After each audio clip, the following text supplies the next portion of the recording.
Greetings. This is the one you've known as Jesus the Christ. Today I'd like to introduce a way to pray. But first, let me explain why prayer is important in spiritual growth. Prayer is a way to connect with and petition guiding forces. It acknowledges that guiding forces exist and it asks for their help. Doing both is important in opening yourself up to the help that is available from other dimensions. There is so much help available to you, but you've been given free will, which you can use to ask for that help or not. You can also choose to believe that help is available from spiritual forces or not. Prayer is a way of aligning yourself with a choice that opens you up to not only spiritual forces, but the divine within you, because that's the purpose of opening to spiritual forces. They're here to help you connect and align with your own divine nature. They know what your soul's plan is, and they know what will make you happy and fulfilled. They're here to help you. But you can refuse their help or ignore it. That's your choice. You've been given free will, and that's a powerful gift. Animals and other living things do not have free will. They operate according to their instincts and programming. They don't have self-awareness in the same way that you do. This is both a curse and a blessing, for self-awareness, the awareness of yourself as the false self, is a cause for great suffering, as is the ability to make free choices that are not in your benefit. And yet, that is the setup, the design. You've been given a sense of individual identity and programming, and the choice to go along with your programming or against it. This makes for an interesting life, much more interesting than a programmed life. But you were not created to be as you are just to be interesting. You were created as a means for exploring life through experiencing various choices and possibilities. You were designed to be creators yourselves through your choices. This is beyond interesting. It's growthful, illuminating, joyful, and expansive. The point of all this growth is love. Your programming takes you away from love.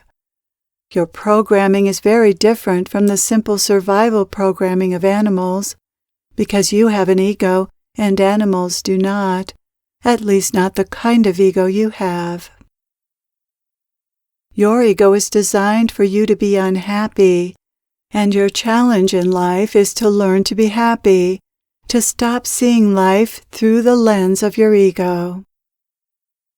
You would think this would be a rather simple choice.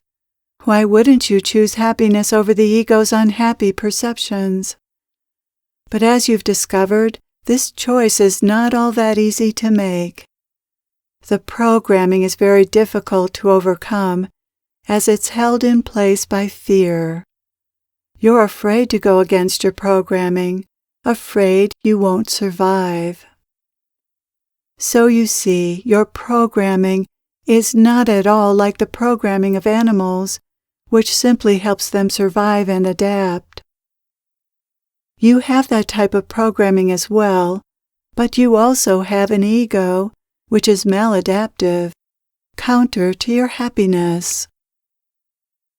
As I said, this is part of your design, for whatever reason. I will say that it provides the challenge in life that is necessary for growth, and leave it at that. To get back to prayer, a key turning point in your evolution is when you discover that there is more to life than the ego's perspective, that there is also something here that is greatly loving and greatly wise inside of you. Sometimes religions help you see this, but some focus on the sins of the ego rather than on your divine potential, and that's unfortunate.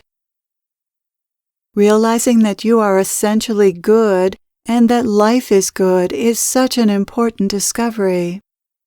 Then everything changes because you can tap into the courage to overcome your programming and begin to live more as the divine intended. Spiritual forces work on subtle levels to reinforce this positive perception of yourself. They know you as this goodness, the same goodness that is within everyone and everything, the goodness of the Creator, the Oneness. Spiritual forces can literally activate this sense of goodness within you when you're ready to experience it more and know it as who you are. Spiritual forces do this naturally as part of their work with you, even before you're ready to see the truth about yourself.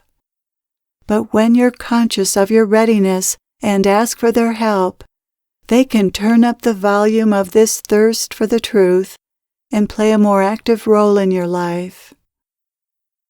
When you acknowledge your readiness for their help, spiritual forces come forward and become more involved in your life.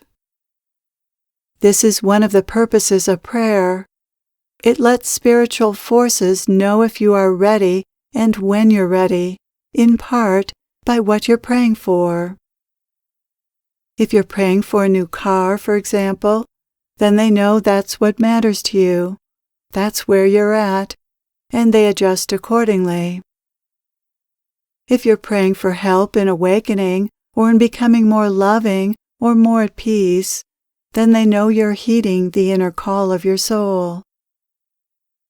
Spiritual forces rejoice when they see that your will is aligned with Thy will, with the plan they are purposed to help bring about. Prayer is a way of opening to spiritual forces and stating your intentions to align with them. There's nothing wrong with praying for other things, but that misses the point. When you pray for worldly things, you may or may not get what you pray for. Whether you get the things you pray for depends on what you need to experience and learn. If getting what you're praying for serves your plan, you'll get it, provided you also take the necessary steps on your end to help create that.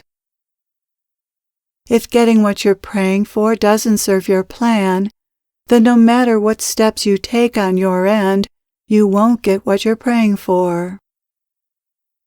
You always get what you need for your life plan, your support, and your growth, whether you pray for that or not.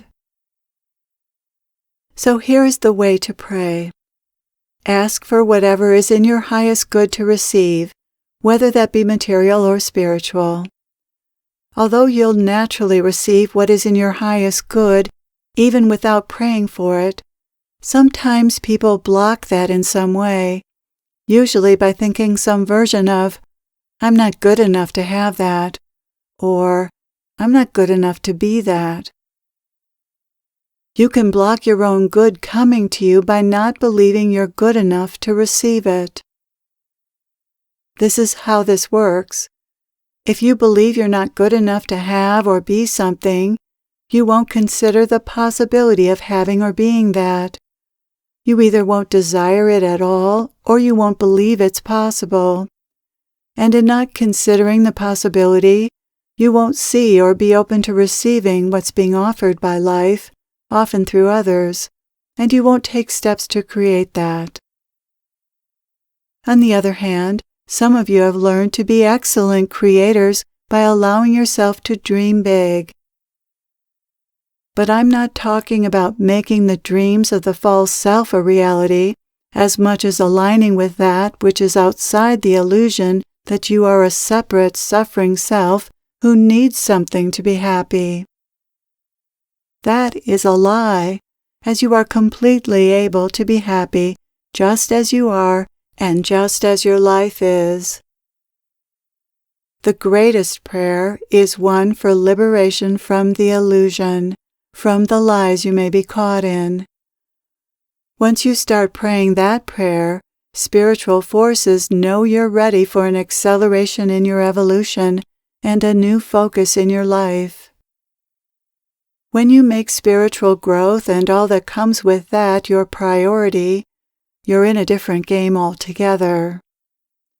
That's why you're here today, because you want more than just better things or a better life.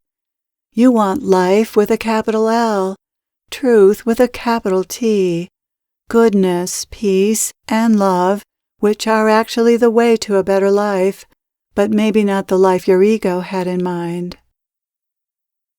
Wanting what God wants for you, which is what we're suggesting you pray for, often requires surrendering what your ego wants, since these can be in conflict. You have only so much time and energy, and if you're putting your energy into getting what the ego wants, you may not have much left over for what God wants for you. The good news is that whatever God wants for you is ultimately what you want too, but you may not realize that. You may think that not following your ego's dreams will lead to disaster, when it's quite the opposite. You don't need your ego's dreams and drives.